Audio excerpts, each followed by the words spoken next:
Office आने जाने के लिए मेट्रो पकड़ना और आराम से बैठकर बुक्स पढ़ते हुए या पूरे रास्ते भीड़ को कोसते हुए खड़े होकर सफर करना, बस किसी तरह से टाइम से जॉब की रिस्पॉन्सिबिलिटी निभाने पहुंच जाना और शाम को घर पहुंचकर खाना खाना और सो जाना। कंटिन्यूअसली जैसे जिंदगी चल रही थी वैसे ही सफर भी चल रहा था। एक मेट्रो स्टेशन से चढ़ना और दूसरे पर उतरना और किसी रास्ते की ओर जाने के बारे में सोचने का समय ही नहीं था। पढ़ाई पूरी करने के साथ ही प्लेसमेंट हो जाए तो समझो नौकरी ढूंढने की परेशानी ही खत्म और भागम भाग वाली जिंदगी शुरू। ना ही कोई रोमांच, ना ही कुछ चटखारे, रोमांस करने का तो सवाल ही नहीं उठता था। वो कैसी लड़की चाहता है उससे ना तो कभी पूछा गया, ना कभी उसने बताया, या शायद उसे खुद ही नहीं पता था कि उसकी चाहत में कौन बसती है या कोई चाहत है भी या नहीं। उसके जैसे सीधे साधे इंसान को कोई परी मिलेगी या आकाश से उतरी कोई अप्सरा उसकी जिंदगी को हसीन बना देगी, ऐसी कल्पना उसने कभी की ही नहीं थी। भागते दौड़ते, शोरगुल और ना समझ आने वाली बेचैनी के साथ जी रहा था आकाश। ना कभी बारिश की बूंदों को हथेलियों पर लिया था, ना ही ठंडी हवा के मदमस्त झोंकों को सरसराते महसूस किया था, ना कभी बर्फ के गोले उठाकर किसी पर उछाले थे। जो भी कल्पनाएं थी वे सभी फिल्मों की देन थी।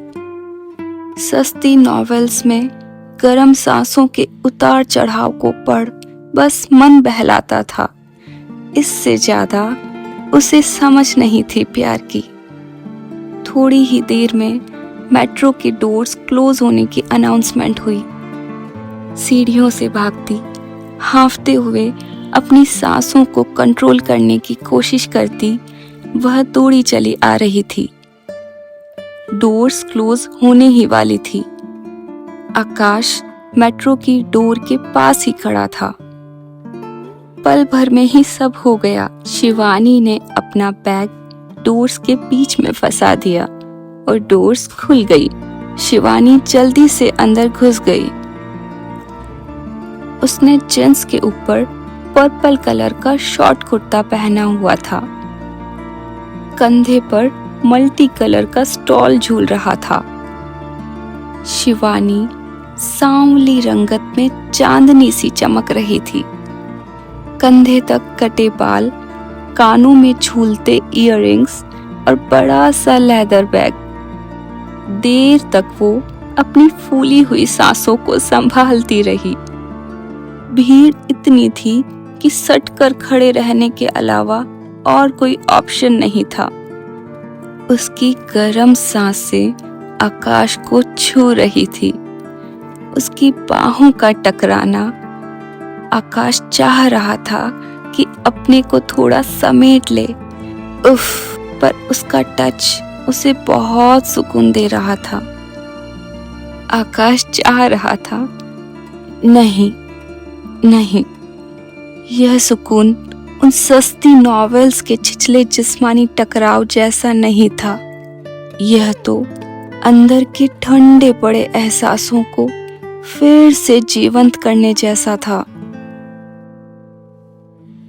देख रही थी वह उसकी तरफ। आंखों ही आंखों में शिवानी ने आकाश को थैंक्स कहा। पता नहीं ये लड़कियां कितनी फीलिंग्स को जीती है, समझना भी जानती है पुरुषों के इरादों को। आकाश जानबूझकर उससे सटने की कोशिश नहीं कर रहा था। उसकी आंखें जता रही थी। हालांकि देखा जाए तो आकाश के लिए शिवानी की आंखों में आभार के सिवा और कुछ भी नहीं था।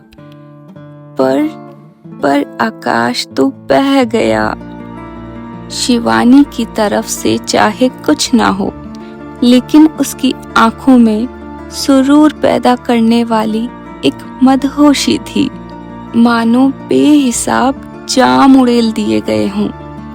आकाश के मन की नाव उनमें उतरने को बेकाबू होने लगी।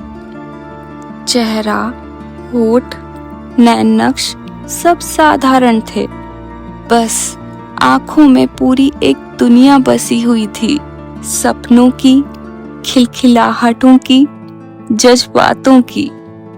उसके जैसे बेरंग इंसान के अंदर उस दुनिया ने, जो अजनबी थी, अनजान थी, अचानक से ढेर सारे रंग उड़ेल दिए थे। वह खुद हैरान था अपने शायर हो जाने के ख्याल से। आंखें भी कविताओं की लय में घुंघरू बांध सकती है। क्या वह पल भर का उसका देखना उसकी उन चाहतों को आकार दे सकता है जिसके बारे में आज तक उसे खुद ही पता न था। स्टेशन पर उतर वह भीड़ में न जाने कहां गुम हो गई, लेकिन जाते जाते अपनी एक निशानी वहीं छोड़ गई।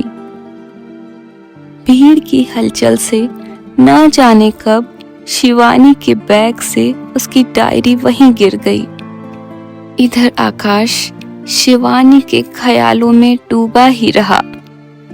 जैसे ही उसकी नजर उस डायरी पर गई, उसने फट से वो डायरी उठा ली और दूसरे ही पल मेट्रो चल पड़ी। घर पहुंचते ही आकाश ने सबसे पहले उस डायरी को देखा। उस डायरी में शिवानी ने बहुत ही प्यारी प्यारी कोट्स लिखी थी। हर सफर की अपनी एक कहानी होती है। मंजिल से पहले हर मोड़ पर एक निशानी होती है। जिंदगी बहुत खूबसूरत है, जिंदगी से प्यार करो। अगर हो रात तो सुबह का इंतज़ार करो। वो पल भी आएगा जिसका तुझे इंतज़ार है। बस उस खुदा पर भरोसा और वक्त पर एतबार करो। उस डायरी को देखकर आकाश को ये तो लग गया था कि शिवानी एक ऐसी लड़की है जो जिंदगी को बहुत ही हसीन तरीके से जीना जानती है।